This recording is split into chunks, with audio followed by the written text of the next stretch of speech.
friends, வணக்கம். இந்த வீடியோல உங்களை சந்திக்கல ரொம்ப சந்தோஷப்படுறேன் நான். இன்னைக்கு வந்து நம்ம இடியாப்பம் புளிஞ்சு அது வந்து 7 வித்தியாசமான சுவையில நம்ம செய்ய போறோம் இன்னைக்கு.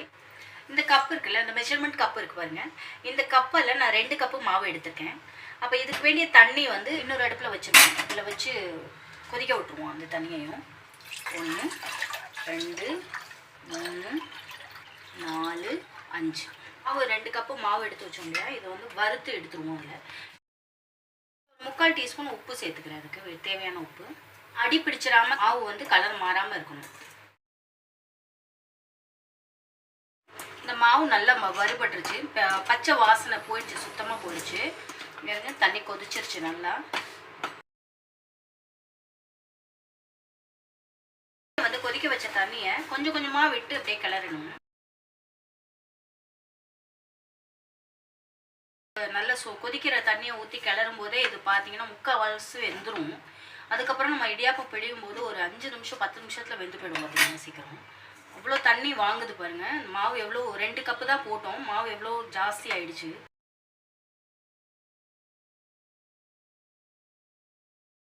அவ்வளோதான், போதும்.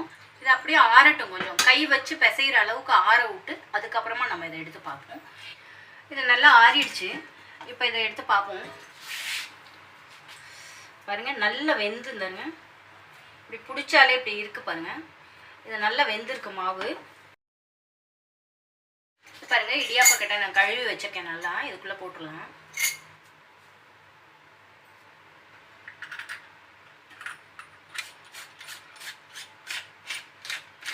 இந்த இடியாப்ப தட்டிலலாம் வந்து நான் அந்த இடத்துலலாம் கொஞ்சமாக நெய் அப்ளை பண்ணி வச்சிருக்கேன் நான். நீங்கள் துணி வேணும்னாலும் போட்டு ஊற்றலாம். நான் வந்து நெய் அப்ளை பண்ணிட்டு தான் ஊற்ற போகிறேன். பாருங்க எவ்வளோ ஈஸியாக புளிய வருது பாருங்க. நல்ல சாஃப்டாக கிடைக்கும் உங்களுக்கு இடியாப்பம்.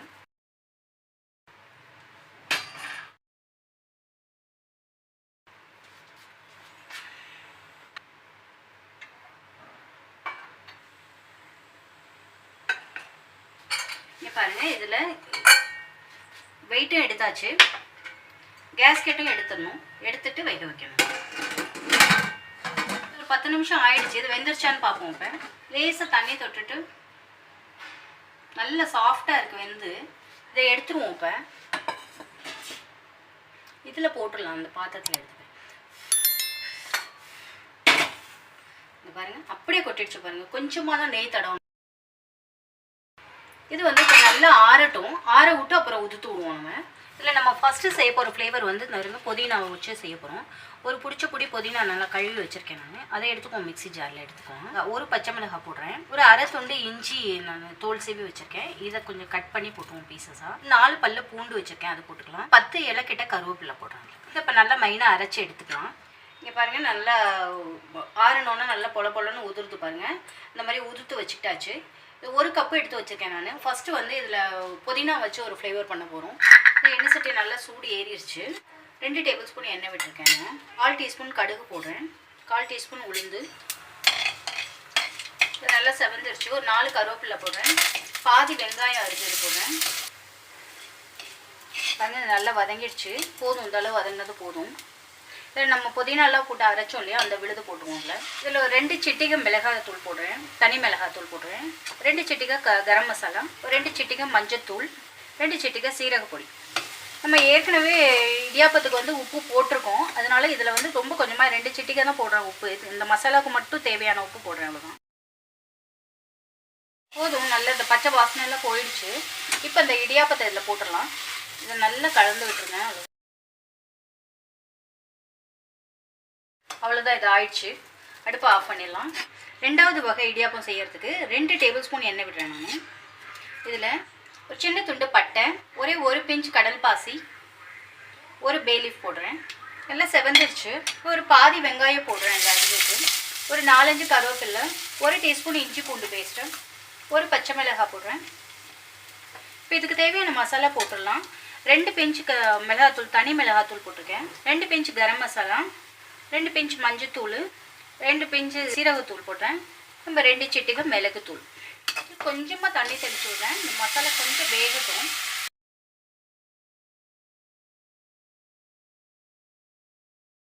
இந்த மசாலாக்கு தேவையான உப்பு மட்டும் 2 சிட்டிகை போடுறேன். கொஞ்சம் இது வதங்கட்டும், இந்த பச்சை வாடை போகட்டும். அப்படியே கொஞ்சமாக கொத்தமல்லி 1 டீஸ்பூன் கிட்ட போட்டிருக்கேன். பாருங்க அந்த தண்ணியெலாம் நல்லா சுண்டிருச்சு. இப்போ வந்து இதில் 1 கப்பு நான் இடியாப்பம் போடுறேன். இதில்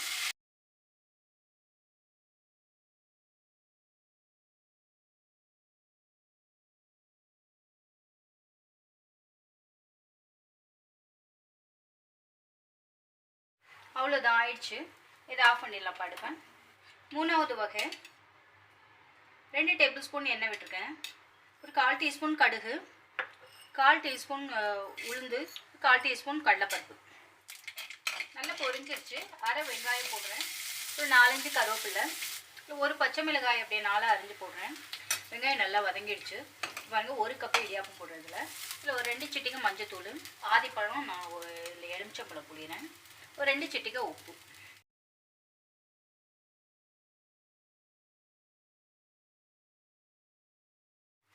அவ்வளோதான், அது ஆயிடுச்சு. அடுப்பு ஆஃப் பண்ணிடலாம்.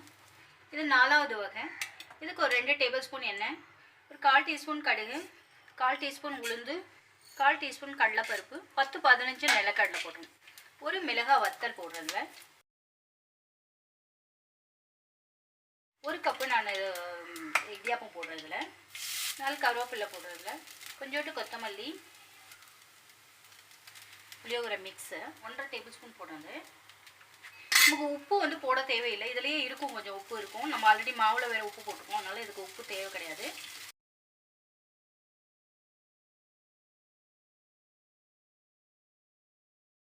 அவ்வளோதான், இது ஆயிடுச்சு. இதை நிறுத்திட வேண்டியதான். 5வது வகை செய்யறதுக்கு இங்கே பாருங்கள் 2 டேபிள் ஸ்பூன் எண்ணெய், 1/4 டீஸ்பூன் கடுகு, 1/4 டீஸ்பூன் உளுந்து, ஒரு 1/4 டீஸ்பூன் கடலைப்பருப்பு. நல்லா செவந்துருச்சு. பாதி வெங்காயம் போட்டுட்டாங்க. இப்போ ஒரு பச்சை மிளகாய் போடுறேன்ல 2 டேபிள் ஸ்பூன் கிட்ட நான் தேங்காய் துருவனது போட்டிருக்கேன். தேங்காய் துருவல்,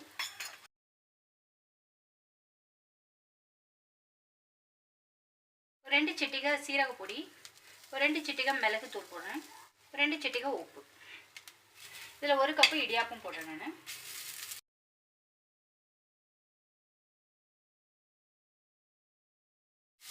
அவ்வளோதான் ஆயிடுச்சு. இது அடுப்பு ஆஃப் பண்ணிடலாம். இப்போ 1/4 டீஸ்பூன் கிட்ட இருந்துங்க நெய் போடுறேன் நான்.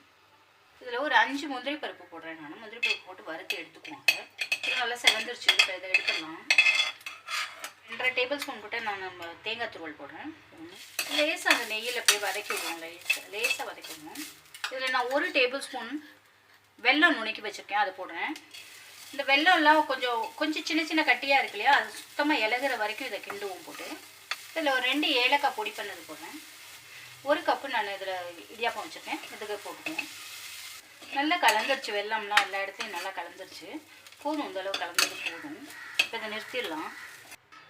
ஒரே இடியாப்பம் புழிஞ்சு நம்ம 7 வகை டிஃப்ரெண்ட் வகையாக செய்தாச்சு. நீங்கள் நினைக்கலாம் 6 தானே செய்தோம், எங்கே 7வதுன்னு நினைக்கலாம். இப்போ 6வது இதுக்கே நம்ம இந்த முந்திரி பருப்பு நம்ம வறுத்து வச்சுருந்தோம் இல்லையா, அதை கார்னிஷ் பண்ணிடலாம் லைட்டாக.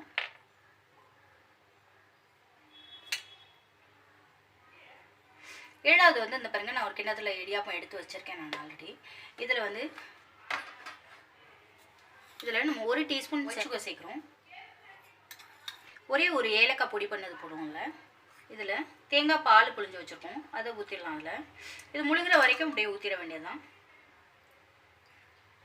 பாருங்கள், ஒரே இடியாப்பம் புழிஞ்சோம். 7 வித்தியாசமான வகையில் செய்தாச்சு. நல்ல டிஃப்ரெண்ட் டேஸ்ட்டில்.